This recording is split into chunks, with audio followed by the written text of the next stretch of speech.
നമസ്കാരം. ഞാനിന്ന് ചിന്തകളോ ആശയങ്ങളോ വേറെ തോട്ട്സോ കാര്യങ്ങളൊന്നും സംസാരിക്കാൻ വന്നതല്ല. ഞാനിന്ന് വളരെ സന്തോഷം.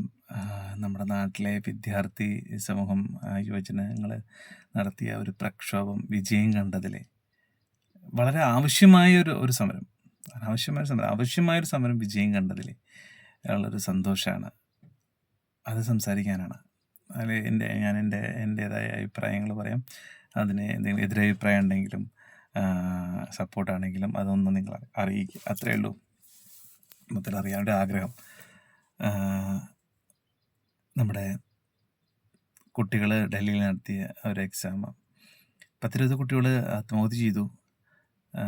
കാരണം അവർ കണ്ട സ്വപ്നങ്ങൾ, അവർ പഠിച്ച യാതനകൾ, അവർ പഠിച്ച കാര്യങ്ങളെല്ലാം പരീക്ഷ എഴുതുമ്പോഴും പരീക്ഷ എഴുതി കഴിഞ്ഞതിന് ശേഷവും പരീക്ഷ എഴുതാൻ വേണ്ടി വെയിറ്റ് ചെയ്യുന്ന ആളുകൾ ചതിക്കപ്പെട്ടു എന്നറിയുമ്പോൾ ഉണ്ടാകുന്ന മനോവേദനയിൽ ഒരുപാട് പേര് ആത്മഹത്യ ചെയ്തു. ആ കുട്ടികൾക്ക് വേണ്ടിയിട്ടും കൂടി നടത്തിയ പ്രക്ഷോഭം വിജയം കണ്ടതിൽ ഒരുപാട് സന്തോഷമുണ്ട്.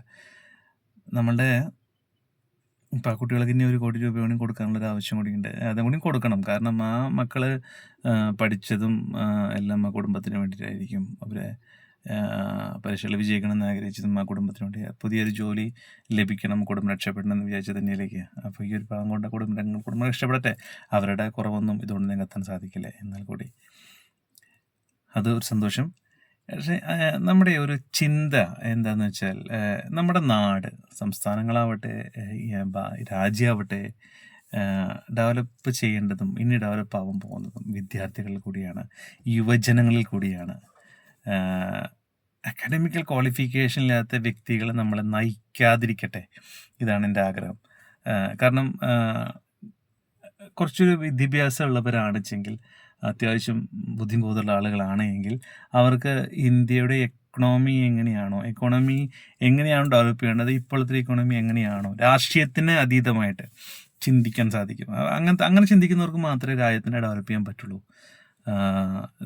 നമ്മുടെ രാജ്യം എങ്ങനെയാണോ പോയിക്കൊണ്ടിരിക്കുന്നത് അല്ലേ, ഒരു രാഷ്ട്രീയ പാർട്ടിയിലോട്ട് മാത്രം ഫോക്കസ് ചെയ്ത് അവർ വളരാൻ വേണ്ടിയിട്ട് ഭരണത്തിലെത്തുക, അല്ലെങ്കിൽ ആ ഒരു രാഷ്ട്രീയ പാർട്ടിക്ക് വേണ്ടി മാത്രം ഇക്കോണമിനെ ഇതാക്കുക.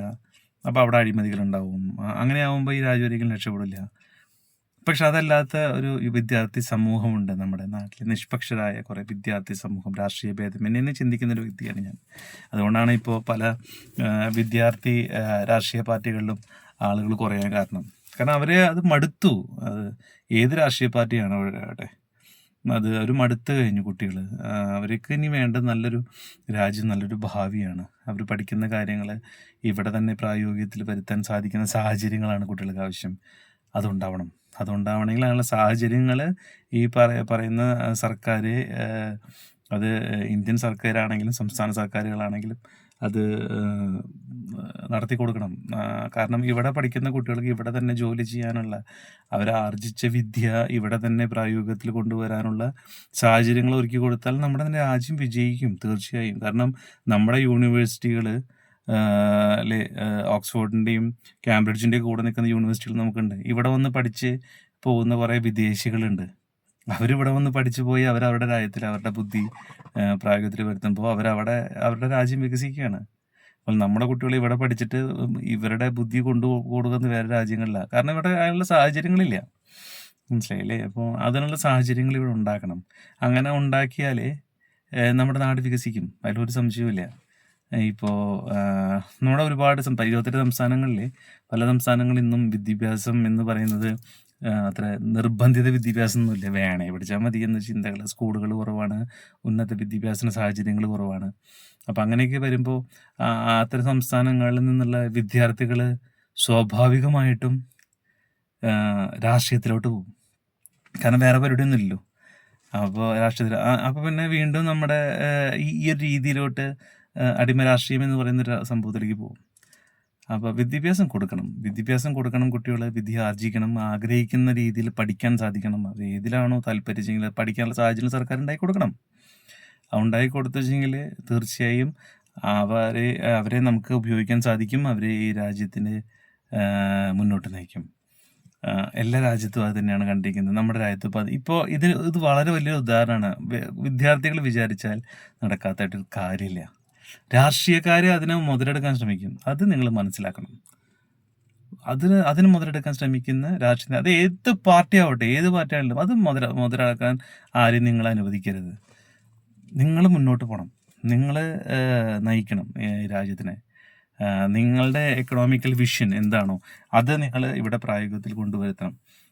നേതാക്കന്മാരും അവരോടുള്ള ആരാധനയും രാഷ്ട്രീയമായ ആശയങ്ങളും കാര്യങ്ങളും എല്ലാം വേണം. പക്ഷെ അൾട്ടിമേറ്റ്ലി നമ്മൾ ചിന്തിക്കേണ്ടത് നമ്മുടെ രാജ്യം ഡെവലപ്പ് ആവണം. ഒപ്പം നമ്മുടെ രാജ്യം ഡെവലപ്പായി തീർച്ചയായും നമ്മളുടെ പ്രശ്നങ്ങൾ തീരും, നമ്മൾ ഡെവലപ്പാവും.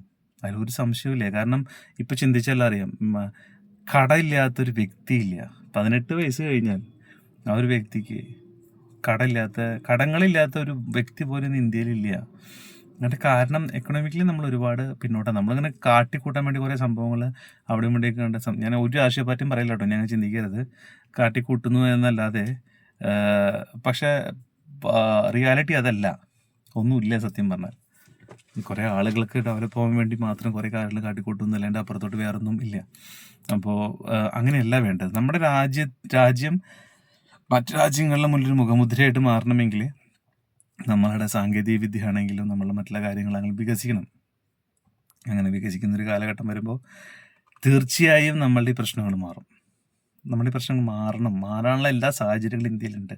അത് കണ്ടെത്തി അതിനെ വികസിപ്പിച്ച് കൊണ്ടുവരാൻ സാധിക്കുന്ന അറിവുള്ള അക്കാഡമിക്കലി ക്വാളിഫൈഡ് ആയിട്ടുള്ള ആളുകൾ ഈ രംഗത്തോട്ട് കടന്നു വരണം. അങ്ങനെ കടന്നു വരുമ്പോൾ ഇതിനെല്ലാം മാറ്റം വരും. ഇപ്പോൾ ചിന്തിച്ചാൽ നമുക്കിപ്പോൾ ഇപ്പോഴത്തെ നമ്മുടെ CM VD സതീശൻ സാറ് ഒരു വിഷൻ ഉണ്ടല്ലോ, ഒരു എക്കണോമിക്കൽ വിഷൻ. ഞാൻ അദ്ദേഹത്തിനെ പലപ്പോഴും ശ്രദ്ധിക്കുന്നൊരു മനുഷ്യനായതുകൊണ്ട് പറയാം. അദ്ദേഹം പലപ്പോഴും സംസാരിക്കുന്ന കാര്യങ്ങൾ അതെല്ലാം നടപ്പിലാക്കാൻ സാധിച്ചാൽ, അതുകൊണ്ടും പറയണം, നടപ്പിലാക്കാൻ സാധിക്കാനുള്ള ഒരുപാട് സാഹചര്യങ്ങളുണ്ട്. അതെല്ലാം പോസിറ്റീവായി വന്ന് നല്ല കാര്യങ്ങളെ സപ്പോർട്ട് ചെയ്യണം നമ്മൾ. അങ്ങനെ ഏത് പ്രതിപക്ഷമാവട്ടെ ഭരണപക്ഷമാവട്ടെ അല്ലാതെ ഏത് രാഷ്ട്രീയ പാർട്ടി ആവട്ടെ ഏത് സംഘടനകളാവട്ടെ നല്ല കാര്യങ്ങളാണെന്ന് മനസ്സിലാക്കിയാൽ അതിനെ സപ്പോർട്ട് ചെയ്ത് അത്തരം കാര്യങ്ങളെ പ്രായോഗികമാക്കാൻ വന്ന് നമ്മുടെ കേരളം വേറെ ലെവലിൽ പോവും. കാരണം നമ്മൾക്ക് മറ്റു സംസ്ഥാനങ്ങളെ സഹായിക്കാൻ സാധിക്കും. ആ രീതിയിലോട്ട് നമ്മൾ കേരളം മാറും. അദ്ദേഹത്തിൻ്റെ വിഷൻ മൊത്തം പ്രാക്ടിക്കലാക്കാൻ സാധിച്ചാൽ. നമ്മൾ വെറുതെ കിഴിമതിയുണ്ടെന്നൊക്കെ പറഞ്ഞിട്ട് നടന്നിട്ട് നല്ല കാര്യങ്ങൾ ഒരിക്കലും അതിനൊരു തടസ്സമാവാൻ പാടില്ല. അദ്ദേഹം ഫോക്കസ് ചെയ്യുന്നതും യുവാക്കളിലോട്ടാണ്. യുവാക്കളാണ് അദ്ദേഹത്തിൻ്റെ ഏറ്റവും കൂടുതൽ ആരാധകരും. പ്രായമായിട്ടുള്ള മനുഷ്യന്മാർ രാഷ്ട്രീയത്തിലോട്ട് ഫോക്കസ് ചെയ്യുമ്പോൾ യുവാക്കൾ അവരുടെ ഭാവിയും സംസ്ഥാനത്തിൻ്റെ ഭാവിയും ചിന്തിക്കുമ്പോൾ VD സതീശനെ ഒരുപാട് സപ്പോർട്ട് ചെയ്യുന്നുണ്ട്. ഞാനും സപ്പോർട്ട് ചെയ്യുന്നുണ്ട്. പ്രാക്ടിക്കലി ഞാൻ രാഷ്ട്രീയം പറയല്ല, ഞാൻ അദ്ദേഹത്തിനെ സപ്പോർട്ട് ചെയ്യുന്നുണ്ട്. രാഷ്ട്രീയ പാർട്ടി കോൺഗ്രസ് പാർട്ടിയോ UDFനെയോ അല്ല, LDFനെ എതിർക്കുന്നു, BJP എതിർക്കുന്നതല്ല. VD സതീശൻ എന്ന് പറയുന്ന വ്യക്തിയുടെ വിഷൻസിനെ ഞാൻ ഒരുപാട് സപ്പോർട്ട് ചെയ്യുന്നുണ്ട്. അതിലൊരു സംശയമില്ല. കാരണം അങ്ങനെ വേണം. നമ്മളുടെ തുറമുഖ വികസനം നമ്മുടെ 75% കടലാണ്. അതിനെ നമുക്ക് യൂട്ടിലൈസ് ചെയ്യാൻ പറ്റിയെങ്കിൽ അത് വലിയൊരു കാര്യമല്ലേ. അതെന്തുകൊണ്ടാണ് ഇത്രയും കാലം ആരും ചിന്തിക്കാതിരുന്നത് ഭയങ്കര ഇതാണ്. അതായത് ഇതിൽ ചിന്തിക്കാൻ പറ്റിയെന്ന് പറയുന്നത് വലിയൊരു കാര്യമാണ്. അപ്പോൾ ആ രീതിയിൽ നമ്മുടെ രാജ്യം വളരട്ടെ, യുവാക്കളിലോട്ട് ശ്രദ്ധ പതിപ്പിക്കട്ടെ. അതിനുള്ള തോന്നലുകൾ നമ്മുടെ രാഷ്ട്രീയ നേതാക്കന്മാർക്കും ഭരണസിരാ കേന്ദ്രങ്ങൾക്കും ഉണ്ടാവട്ടെ, ഭരണകൂടങ്ങൾക്ക് ഉണ്ടാവട്ടെ. യുവാക്കളെ മുൻനിരയിലേക്ക് കൊണ്ടുവരട്ടെ. നമ്മളിതുവരെ കൊണ്ടു നടന്ന കുറേ രാഷ്ട്രീയ ആചാരങ്ങളും അനാചാരങ്ങളും ഉണ്ടല്ലോ, അങ്ങനെയാണ് നമ്മുടെ കുറേ കാലമായിട്ട് ഞങ്ങൾ ഇങ്ങനെയാണ് ചെയ്യുന്നത് എന്ന് പറഞ്ഞാൽ അങ്ങനെയല്ല. കുറേ കാലമായിട്ട് ചെയ്യുന്നത് കുറേ ഇതാകുമ്പോൾ ശരിയാവുന്നില്ല. ഇപ്പോൾ വീരപ്പൻ 14 കൊല്ലം കാട്ടിലെ കള്ളക്കടത്തും കാര്യങ്ങളൊക്കെ 40 കൊല്ലമായപ്പോഴും വീരപ്പൻ കാട്ടുകള്ളൻ തന്നെയായിരുന്നു. കാരണം ആളെ കൊണ്ട് പലർക്കും സഹായം ഉണ്ടായെന്ന് എനിക്ക് കേൾക്കുന്നുണ്ട്, എനിക്കറിയുന്നില്ല. പക്ഷേ 40 വർഷമായിട്ടും അതങ്ങനെ തന്നെയാണ്. നമ്മൾ വർഷങ്ങളായിട്ട് ചെയ്യുന്നത് തെറ്റാണെങ്കിൽ ആ തെറ്റ് യുവാക്കൾ ചൂണ്ടിക്കാണിച്ച് ഒരു മാറ്റം തയ്യാറാണ്. മാറ്റട്ടെന്നേ, അത് ഏത് രാഷ്ട്രീയ പാർട്ടി ആവട്ടെ, ഏത് രാഷ്ട്രീയ പാർട്ടിയിലെ വിദ്യാർത്ഥികളാവട്ടെ, അവർ കടന്നു വരട്ടെ. അവർ കടന്നു വന്ന് അവരുടെ വിഷൻ പ്രാക്ടിക്കലാക്കട്ടെ. അപ്പോൾ പ്രതിപക്ഷങ്ങൾ അവരെ സപ്പോർട്ട് ചെയ്യട്ടെ. അങ്ങനെയാവുമ്പോൾ മാത്രമേ നാട് വികസിക്കുള്ളൂ. ഇല്ലെങ്കിൽ ഒരാൾ കയറിയ അയാൾ എന്ത് നല്ല പ്രവർത്തിയാണെങ്കിലും അതിനെ എതിർക്കുക, അങ്ങനെ അവനായിട്ട് നാട് വളർത്തണ്ട എന്ന് ചിന്തിക്കുമ്പോൾ സ്വാഭാവികമായിട്ടും നമ്മുടെ നാട് വളരില്ല. ഇപ്പം വളർന്നത് അതാണ്. ഇപ്പോൾ ഒരാൾ ഭരണത്തിൽ കയറി, അപ്പം അയാൾ നല്ലൊരു വിഷൻ കൊണ്ടുവന്നു. അപ്പോൾ അങ്ങനെ അവനായിട്ട് നാട് വളർത്തണ്ട, അപ്പോൾ അവന് പേര് പോവും എന്ന് ചിന്തിച്ചിട്ട് എതിർക്കുക. ഒരാവശ്യമില്ലാണ്ട് എതിർക്കുക. കുറെ തെറ്റായ പ്രചരണങ്ങൾ നടത്തുക. അത് UDF ആവട്ടെ, LDF ആവട്ടെ, BJP ആവട്ടെ, അതോടെ എല്ലാവരും പ്രതിപക്ഷത്തിരിക്കുമ്പോൾ അവരെ എതിർക്കുക എന്നുള്ളൊരു ചിന്തയോട് മാത്രം. അങ്ങനെ അല്ലാതെ നമ്മുടെ നാടിന് വേണ്ടി ഒന്ന് ചിന്തിച്ച് നോക്കൂ, കൂടെ നിന്ന് നോക്കൂ, ഇതെല്ലാം മാറട്ടെ എന്ന് ആഗ്രഹിക്കുന്നു.